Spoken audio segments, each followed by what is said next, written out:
Suomen Kuvalehti katkaisee lapsiperhearjen kaaoksen. Mä saan seesteisyyttä, rauhallisuutta niistä omista hetkistä, jotka voi viettää Suomen Kuvalehden seurassa ja lukea ja keskittyä. Se on arvokasta. Aika kauas täytyy mennä ajasta taaksepäin. Meillä itsellä ei ollut kotona autoa, niin jotenkin tuon takaraivoon tuli sellainen ajatus varmaan, että kyllä minä ainakin haluan auton sitten, kun saan ajokortin. Ja näin sitten innostuin myös kysymään vanhemmilta lupaa, että saanko tilata tekniikan maailman. Ja näin silloin 73 sitten tein ensimmäisen tilauksen itselleni tekniikan maailmasta.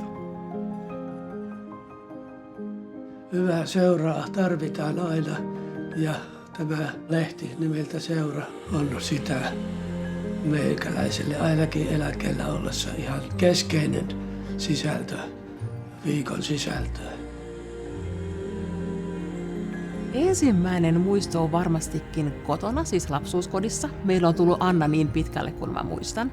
Ja silloin oli erityisesti se, että kun oli valittu kaikki uudet Miss Suomet, niin ei välttämättä ne Miss Suomet sinänsä, mutta heistä aina seuraavassa Anna-lehdessä oli muuttumisleikki. Ja se oli semmoinen hetki mulle, että niin kuin, ai, tämän näköisistä ihmisistä saadaan tämän näköiset, kun joku toinen katsoo ja stailaa. Niin voisin kuvitella, että se lähtee tavallaan se kiinnostus sieltä lapsuudesta.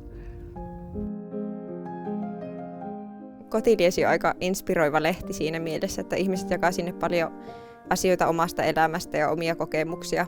Et siinä mielessä varmaan on saanut itsekin ideoita ja vinkkejä sisustamiseen ja esimerkiksi remontointiin.